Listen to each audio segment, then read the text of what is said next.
स्वर्ग कैसे मिलेगा? अब कई जने पूछे भैया स्वर्ग कैसे मिलने, हमें खुद चाहने। क्या तुम्हें चाहने की नहीं दादा? तुम्हें तो अबे अबे काय खचाने, मुश्किल से 30 साल की हो, क्या करो स्वर्ग को है? स्वर्ग स्वर्ग कैसे बनेगा घर? जिस दिन हमने अपने घर में रामायण की कथा शुरू कर दी, जिस दिन हमने अपने घर में भागवत की कथा शुरू कर दी, जिस दिन हमने अपने घर में रामायण चलाना करना प्रारंभ कर दिया, जिस दिन हमने अपने घर में विधिवत रूप से भगवान की पूजा अर्चना करना प्रारंभ कर दिया, मेरी गारंटी है उसी दिन आपका घर स्वर्ग की तरह सज जाएगा।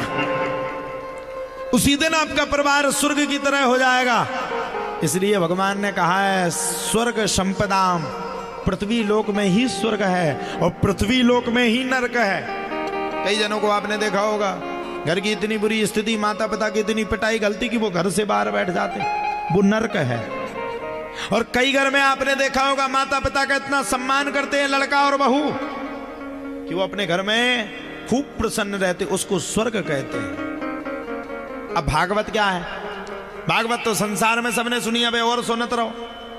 कहां तक सुनोगे? चरित्र वही है राम के, कृष्ण के, प्रहलाद के, ध्रुव के। चरित्र कोई नहीं बदले। पहले दिन धुंधकारी की कथा, दूसरे दिन सुखदेव जी की कथा, तीसरे दिन आ जाओ श्राप की कथा, चौथे दिन आ जाओ जन्म की कथा, पांचवें दिन आ जाओ कृष्ण भगवान कृष्ण के बालापन की कथा, छठवें दिन आ जाओ रुक्मणी विवाह की कथा और सातवें दिन आ जाओ सुदामा चरित्र विश्राम कथा। गई कथा वही है, कथा कोई अलग से नहीं है, कथा वही है, चरित्र वही है, लेकिन सुना सबने, सबने सुना। इस कान से सुना, इस कान से निकाल दिया, सुना सबने। प्रहलाद जी का चरित्र किसी से भी पूछ लो सब बता देंगे, ध्रुव जी का चरित्र किसी से भी पूछ लो वो बता देंगे, किसी से कोई भी चरित्र पूछ लो वो बताने के लिए तैयार है। सुना सबने है, अगर समझ में आए तो ताली बाद में बजाना। सुना सबने है लेकिन दिल में बैठाया किसी ने नहीं है, इसलिए आज भी परेशान है। जाने बिनु ना होए परतीति, बिन परतीति ना होए प्रीति। बिना जानने से कुछ नहीं होता। जब तक हम जानेंगे नहीं, जब तक हम बैठेंगे नहीं, जब तक हम कुछ करेंगे नहीं, तब तक हम जीवन में कुछ नहीं कर सकते, कुछ नहीं कर सकते। आज का आदमी जब तक काम होगा 4 नारियल फोड़ेगा भगवान के सामने, जाए हो जो अंदना लड़का हमारा नौकरी में लग जाए उतना बब्बा महाराज तुम्हारे द्वारा 1.25 क्विंटल को कम से कम हम रोड चढ़वाएं। नौकरी लगवा वो आसान है कि रोड चढ़वा वो आसान है? बब्बा महाराज से भी हनुमान जी से भी शर्त रख रहे कि अगर लड़का की नौकरी लग गई 40,000 रुपया महीना मिलने लगा तो 10,000 का तुम्हें रोड चढ़ा देंगे। बताओ वे तुम्हें 40,000 की नौकरी दे, पूरी जिंदगी भर खा दे, कम से कम पूरी जिंदगी में तुम 2-4 करोड़ रुपया कमाओ, उनमें से मात्र 5 या 10,000 रुपया बब्बा महाराज का चढ़ा। बताओ हनुमान जी बोले कहा हम ही पागल है का? तो पहले हम करोड़ों रुपया दे, फिरते बाद में हमें दे। भगवान से शर्त रखते। मंदिर जाएंगे नारियल फोड़ेंगे, नारियल बाद में फोड़े, पहले सबसे शर्तें रख ले, जो होने जो होने जो होने जो। अरे महाराज एक बेर काम हो जान दो, तुम्हारा पूरा द्वार सजवा दे। तुम्हारे ऊपर नहीं कह रहे, बात बता रहे। और काम जैसे ही भाव बाढ़ में गए महाराज का कोई चिंता नहीं का कैसे कहाँ की।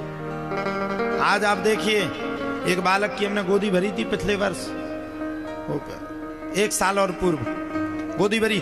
महाराज जो ना लड़का हो जाए तुम्हारी पूरे घर का हीरा की तरह सजा दे।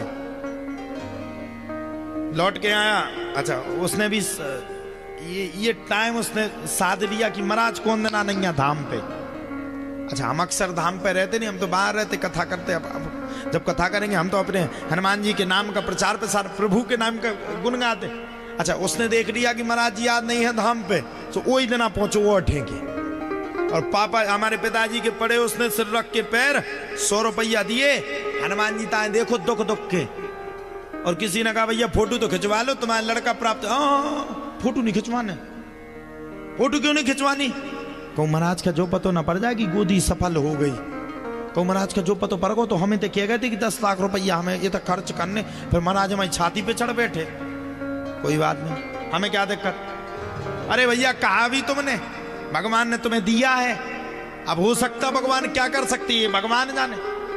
आज उसी बालक की झांसी में आईसीयू में वो भर्ती है। क्या में भर्ती है? आईसीयू में। और ऐसी स्थिति, ऐसी दुर्दांत स्थिति है कि सांस भी नहीं ले पा रहा है। अब लगा रहा है पूरे दिन से फोन, महाराज जी सही में आप सुन लो, एक ही लड़का वो बड़ी मुश्किल में। अब क्यों? अब क्यों सुन ले? हमने उसे कहा, हमने कहा कौन? हम भी भूल गए 1 मिनट के लिए, काम तो करना ही था। हमने कौन? फोन रख। बोले नहीं नहीं महाराज जी आपके चेला। हमने कहा फोन मत लगाना आज के बाद। बोले क्यों? हमने कहा शर्म नहीं आती? हनुमान जी महाराज ने तेरे इतने बड़े काम को किया, भले ही तू 1 रुपए मत चढ़ाता, लेकिन तूने अगर उनके दरवाजे कुछ बोला, मैं अपने लिए नहीं कह रहा, मैं धाम पे पैसा लगाने के लिए नहीं कह रहा, अगर तूने उनके दरवाजे पे कुछ बोला था तो कम से कम उनके दरवाजे पे तो आता।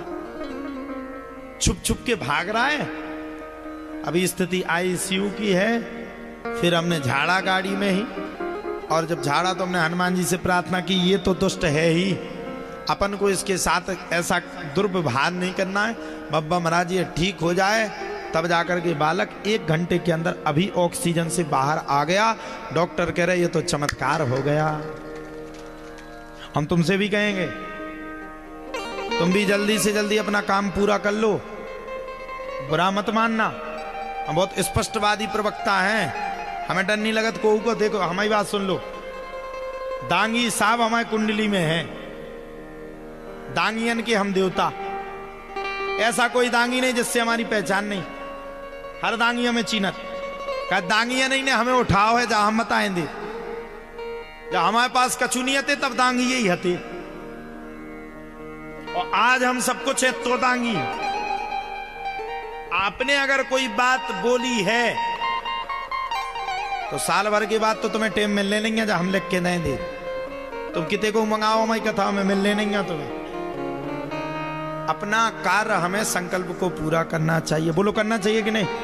करना चाहिए कि नहीं? तो अपने कार्य को हमेशा पूरा करो और भगवान से कभी लड़के मत करो। भगवान तो देगा, आज नहीं तो कल देगा, कहां जाएगा? अरे हम उसके दरवाजे हैं।